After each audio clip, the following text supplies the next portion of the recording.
All right, well, welcome everyone. Thank you for joining us for the November 9th District Advisory Board meeting for District 2. I'm Becky Tuttle, and it's my honor to serve as the council member representing District 2. We'll go ahead and get started, and we'll start with welcome and introduction. So we'll ask each of the DAB members to introduce themselves and also what neighborhood you're representing. And just because it never gets old to brag about our great city, what is your favorite thing about Wichita? And you can't repeat what someone else said. So poor Corey always gets stuck going last. So Corey, I'm going to give you the opportunity to go first this time. My name is Corey Buckta. I'm the community service representative for District 2. And my favorite thing about Wichita is Stryker, the soccer complex on the east side. I'm there almost every weekend and it's a fantastic place. Fantastic answer. You get a gold star. All right, who wants to go next? I will. Sam, jump in there quick. Yeah, this is Sam Lindeman in Bonnie Bray area. And I think the best thing about Wichita, I don't know if anybody else noticed, I don't know what happened, but all the political signs disappeared over the weekend. And it really looks nice. It had to be some kind of a city effort. I don't know what it was.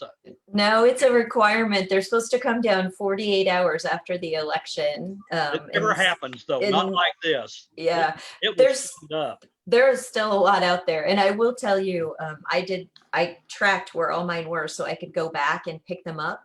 And I swear they're like gremlins with water. They just multiply, because I had people for a month saying, oh, you got a sign here, come get it. I'm like, I didn't even put one there.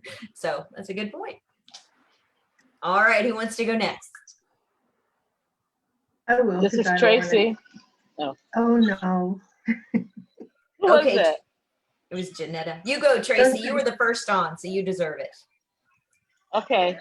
So I like to jump in so I can be challenged not to repeat what someone else says. But this is Tracy Adams, and I represent the Harrison Park area.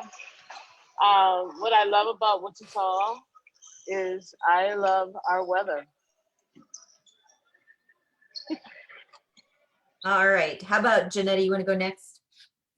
Sure. Actually, I was going to say just what Tracy just said. I was about to not having to repeat. I think I love figuring out what there are things. Number one, Janetta Everett. I represent the waterfront. Sorry.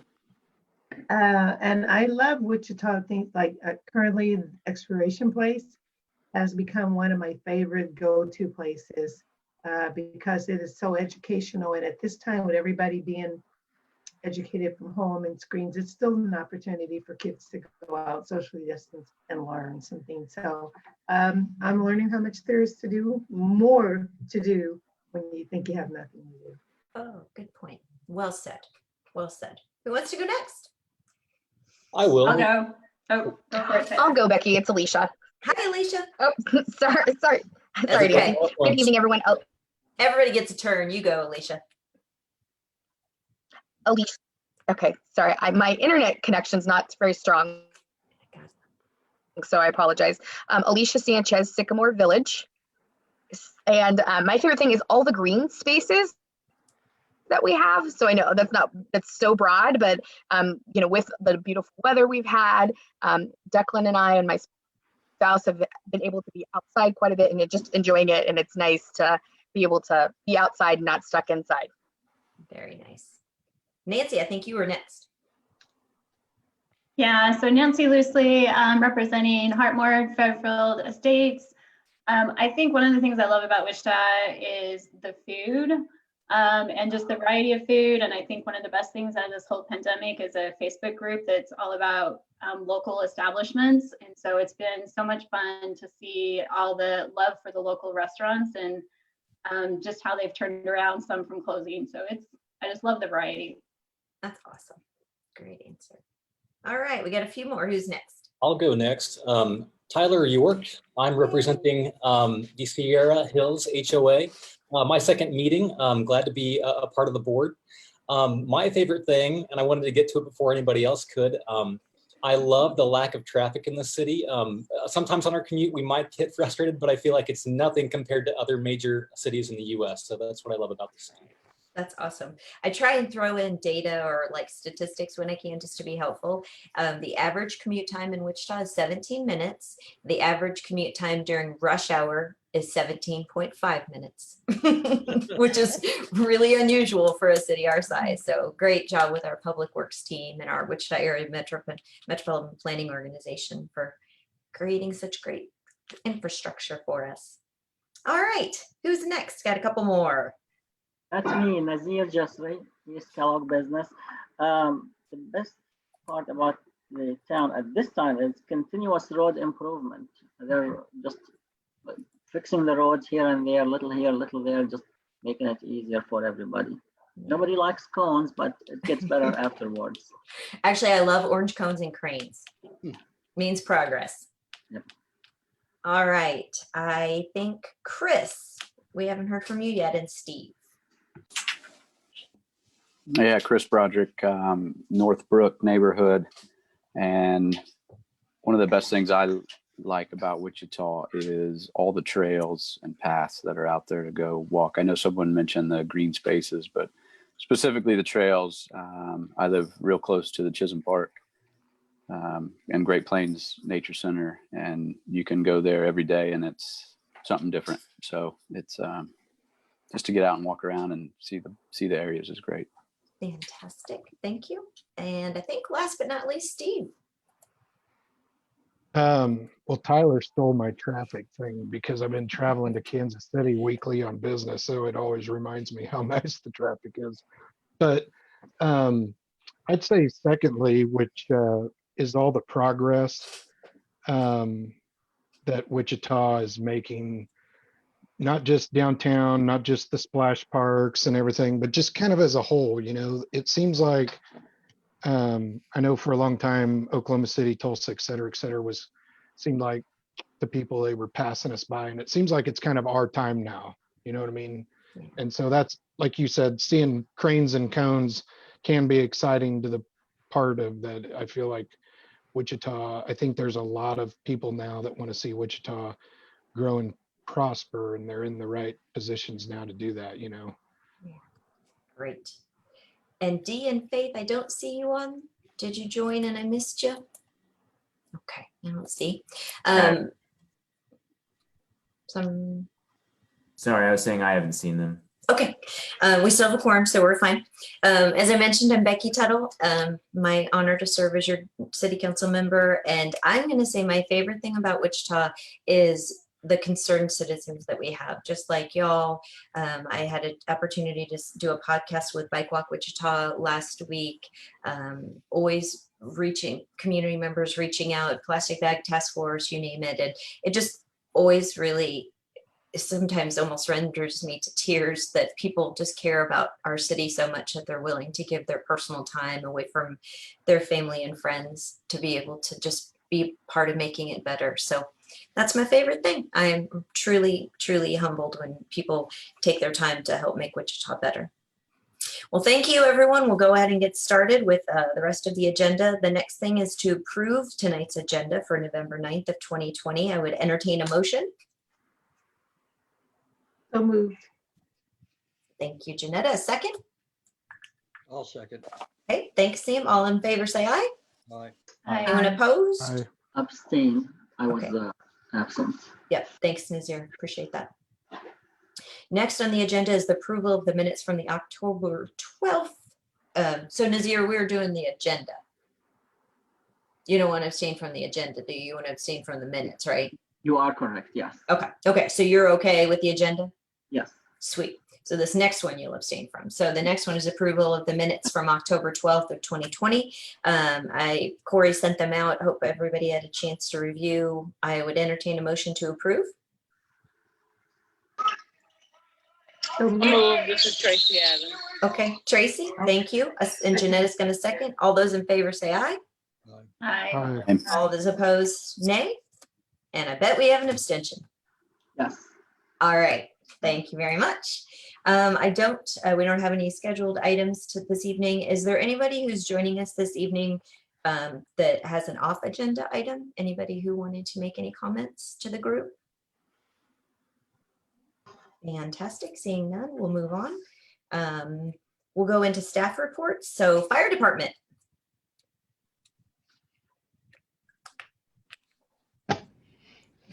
Yeah, this is Chief Hirsch. I thought I saw you, Chief Hirsch. Can you hear me? Yes. Okay. You want my video on? If you would like. Nah, that's all right. Okay. Okay, and you have to tell us your favorite thing about Wichita, Chief. Oh, friendly people. Okay. Good answer. And also the support that the friendly people give the fire department. We appreciate that. Fantastic. All right. What's been happening? October's been a busy month. It's been a busy year already, but the October's been especially busy. A lot of fires on the east side of town, anywhere from apartment fires to house fires, and some commercial building fires, triplex. Most of the fires were from smoking materials, either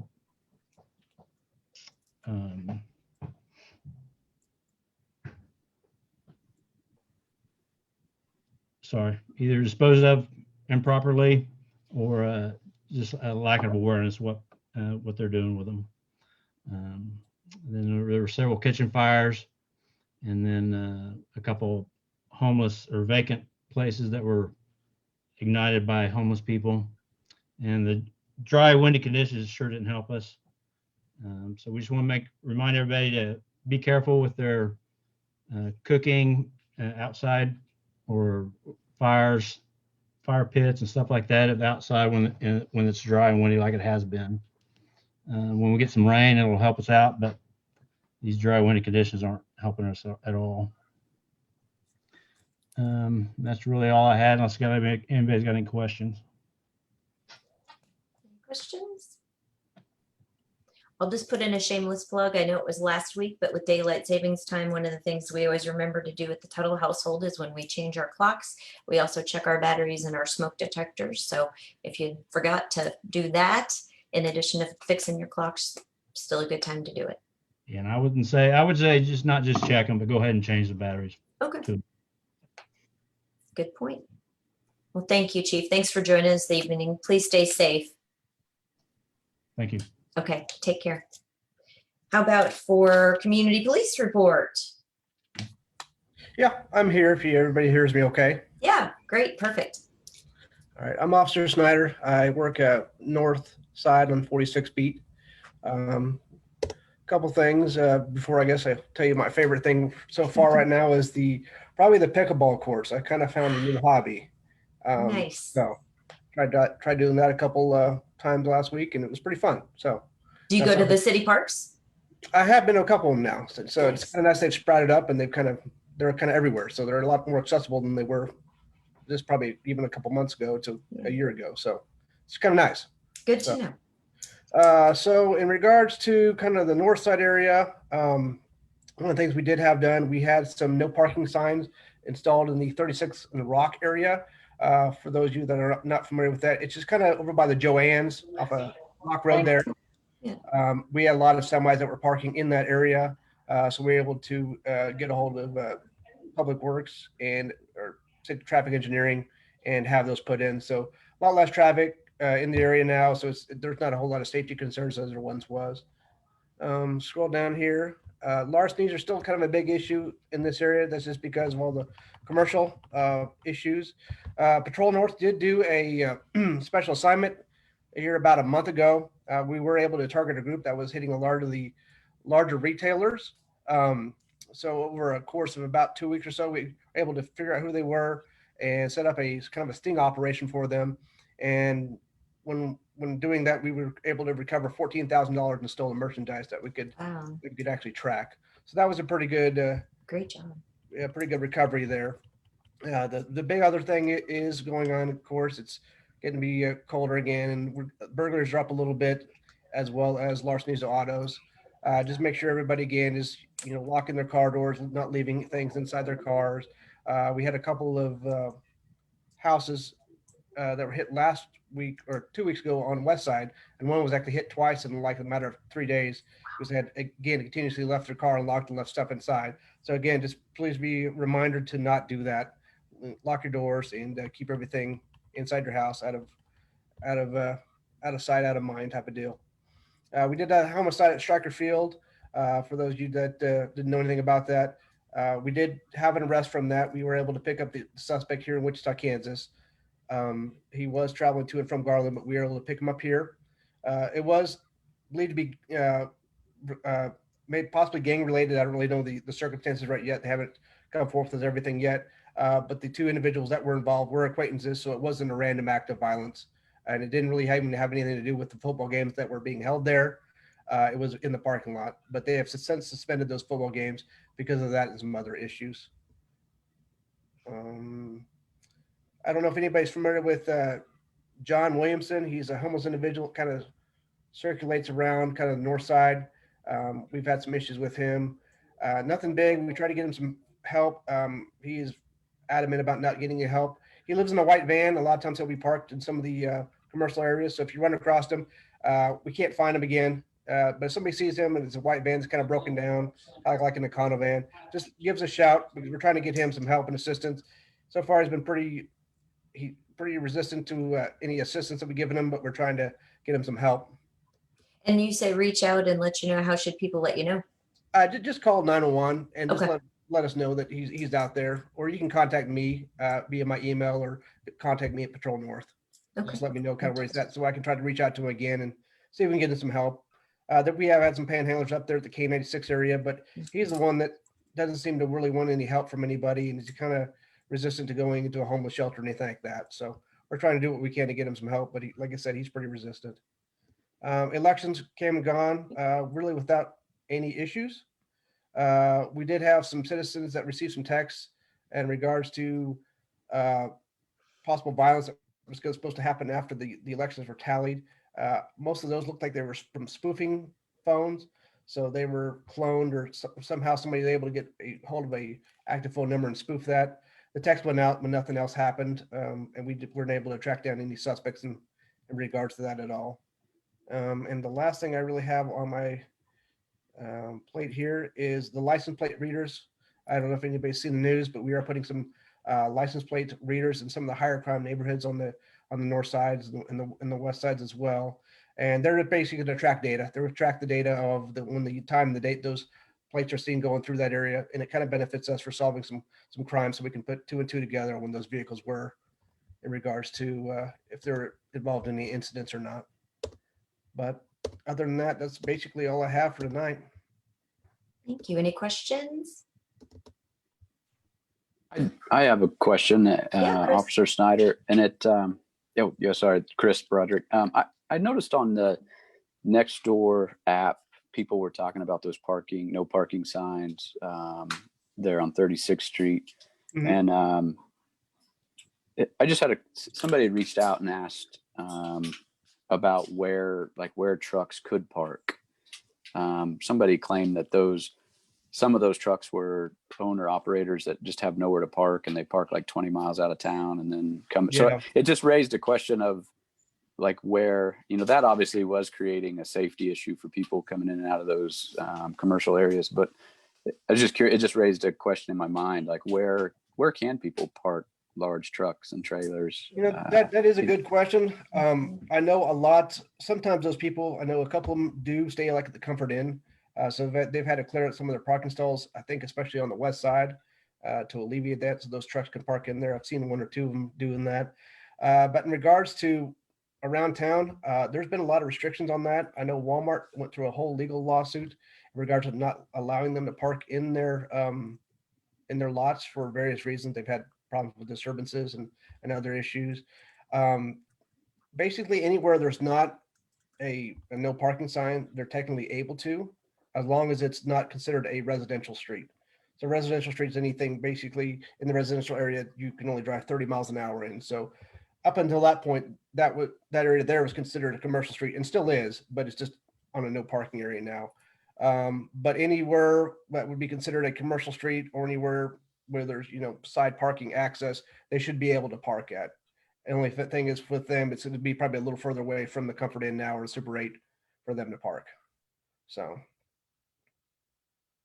Yeah, sure. I appreciate it. I figured there was no easy answer to Yeah, something that's like a good that. I question. mean, there's just really large vehicles. So I just figured I'd ask. Thank you. Yeah, great question. Anything Officer, else? Officer Just a Snyder, can you give a question. description of the homeless gentleman one more time? Yeah, his name is John Williamson. He's probably about 50 to 60 years old. He's a white male, and he's been staying in and around it's like a white Econovan. It's like a Ford Econovan, if I remember right. And normally he's been seen in the areas of like the Sam's Club parking lot on North Rock Road, over by Jacob's Liquor over there at 29th and Rock, sometimes in the Walmart 3030 Rock. I went back there by there last week to try to track him down again to see if we can get him some more assistance. We're trying to get him to the Union Rescue Mission and hopefully just allow him at least to park his vehicle there. And that way he can live technically out of his vehicle, but he can get rendered the services necessary from Union Rescue. The only issue with that is he's really hesitant to, because he doesn't want to have to listen to any rules or regulations they want to enforce on him to use the services, like the food, or if they do any, I don't know if they do any religious services. He was saying something to the fact of he was forced to do religious services there. I don't know if that's the case or not, but he was pretty resistant last time. So Thank you for bringing it to our attention. you're welcome. Anything else for Officer Snyder? All right. Well, thank you for being here with us this evening. You're welcome. Thank you. Good to see you again. Stay safe. Thanks. All right. Park and Rec.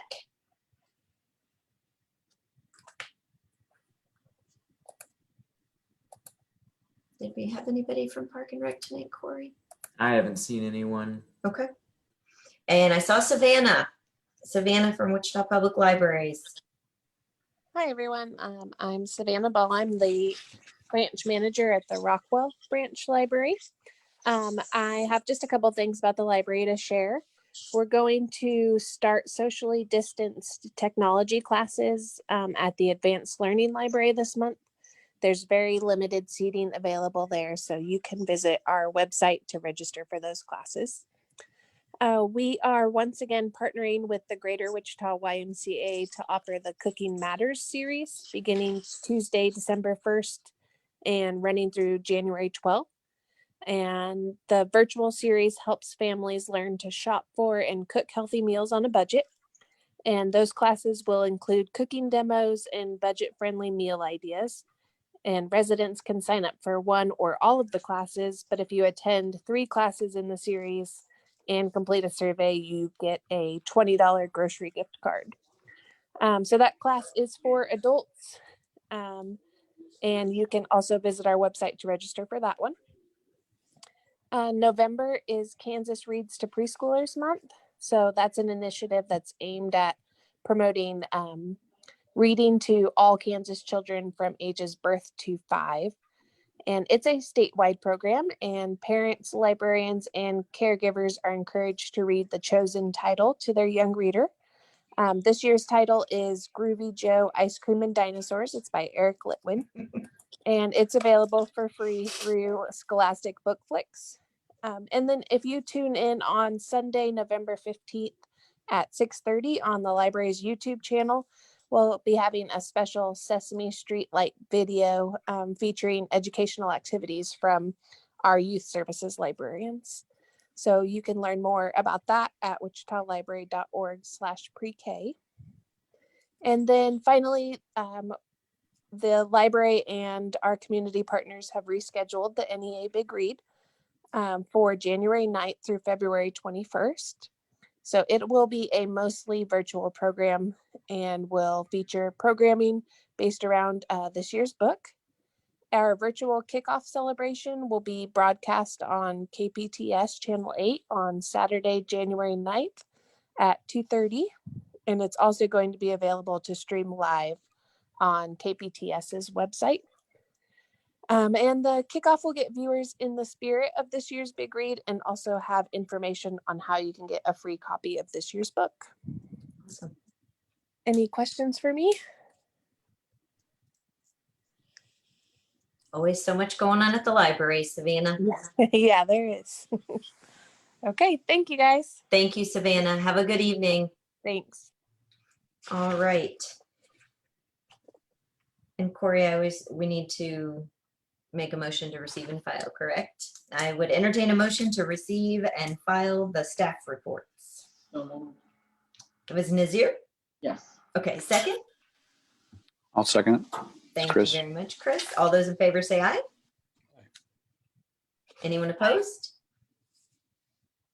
Fantastic. All right. Our one and only new business item is Kathy Morgan, and Kathy with the Metropolitan Area Planning Department. Kathy, if you want to introduce yourself, and we accidentally let Savannah off the hook. So tell us your favorite thing about Wichita, and then we'll Okay. look forward to hearing the zoning case. Okay, Kathy Morgan with the Metropolitan Area Planning Department. And one of my favorite things here recently has been the Sedgwick County Zoo having the little videos that show what they're doing with the animals. So that's kind of fun. I haven't checked that out. I'll have to do that. That's a good tip. Yeah. Yes, it is fun. Thank you. So our zoning case tonight is for a change from single-family residential to two-family residential duplexes. And this is located in your staff report. There are some maps that I provided. One of them is a area map where it shows the lots that are being requested to be rezoned. That's on page 4. And it's 2 lots. And south of it is limited commercial zoning. North and west of it is already duplex zoning. And then to the east of it, there's a large parcel that's zoned single family, and a small parcel that's zoned single family. So this is not uncommon. We've been seeing a lot of these types of zone change requests where lots have been not selling, and this is an appropriate place for this to happen because of its location, proximity to the other duplex zoning. Thank you, Corey. You can see the 2 lots that are crosshatched there. Yeah, thanks, those Corey. those are the 2 lots that are being requested to be changed to TF3. And I also provided you with a plat on page 5. And that is let's see, what is that? The steps at Ark Valley, I think. Is that what I wrote down?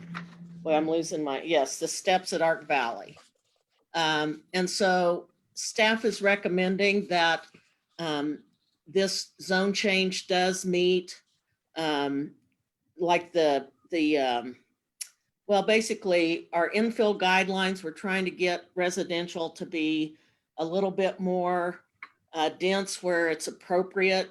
Like in this case, it doesn't add that additional or an impactful traffic situation with those 2 lots becoming TF3. And so staff is recommending that the Planning Commission, who will hear this case on November 19th, that the request for this zone change be approved.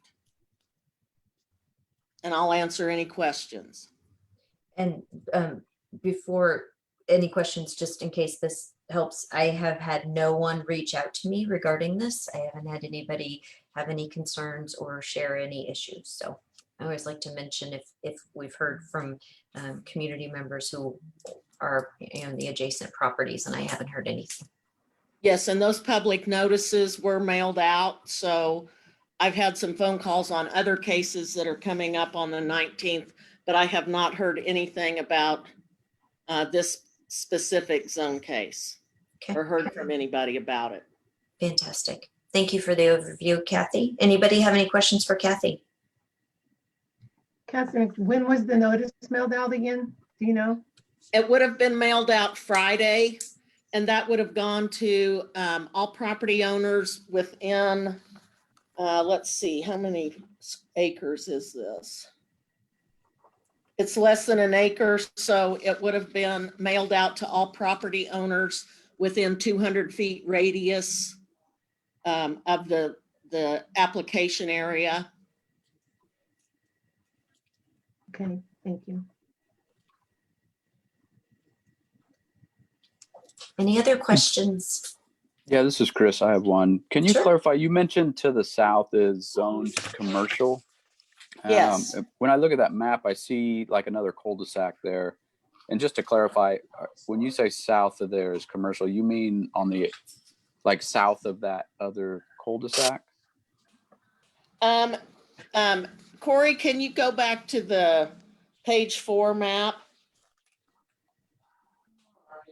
Well, so at some point, I just need to work up a CDT code list of issues where we need to stop looking.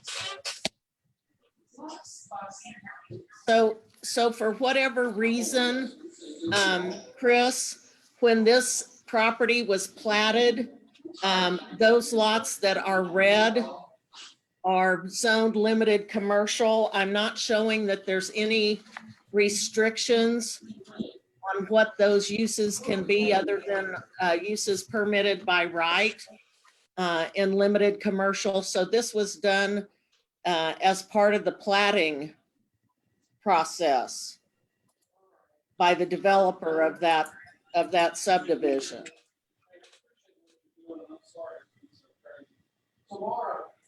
And if you get, Corey, can you go to the aerial, the last map in the staff report? One more. Or I didn't. I don't think there's another. Yeah, it is just Okay. 5 pages. Okay, sorry.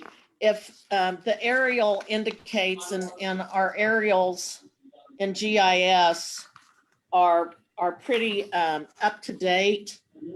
And right now it shows that area around that cul-de-sac that's zoned the limited commercial. There's no development in that area right now. There are houses to the north in the TF3 zone property, but there's nothing developed down below that at what would be the northeast corner of Harry and 127th Street. There you go. There's the map. Can I also ask, I think on the map and maybe I'm reading this wrong, I don't know if it's 11, it's like 11, 12, and 13. Is 11, it looks like there's a building there. Is that a house? Let's see. A single Okay. family, I guess. I'm looking at my map too. Yeah, so 11, 12, 13, so 11. 11 does have a house on it. The 2 lots that are requested to be rezoned are 12 and 13, but there is a single family residence on lot 11. Okay.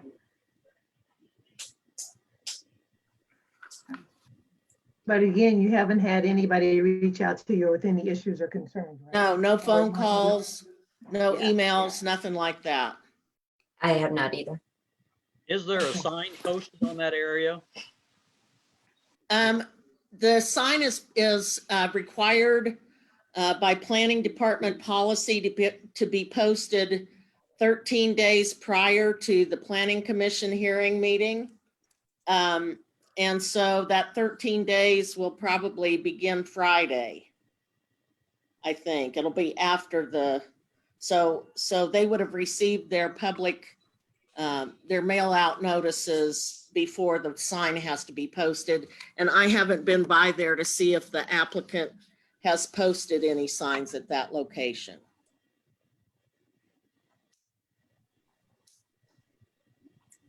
All right. Great questions. Any other questions from Kathy? So just to clarify, you said they were just shipped, the notices were just mailed out Friday? Yes, that's correct.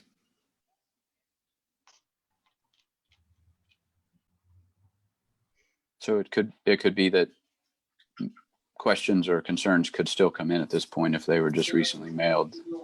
Yes, absolutely. And if we get, any phone calls or emails, what we advise them to do is to provide something in writing. Email is generally the way they do it, to address any concerns, and also to attend the planning commission virtually so they can get, go on record. So that's generally how we handle this. And that's November 19th. That is November 19th. But you said everything in the yellow is already zoned for duplexes anyway, right? That's correct. That's correct.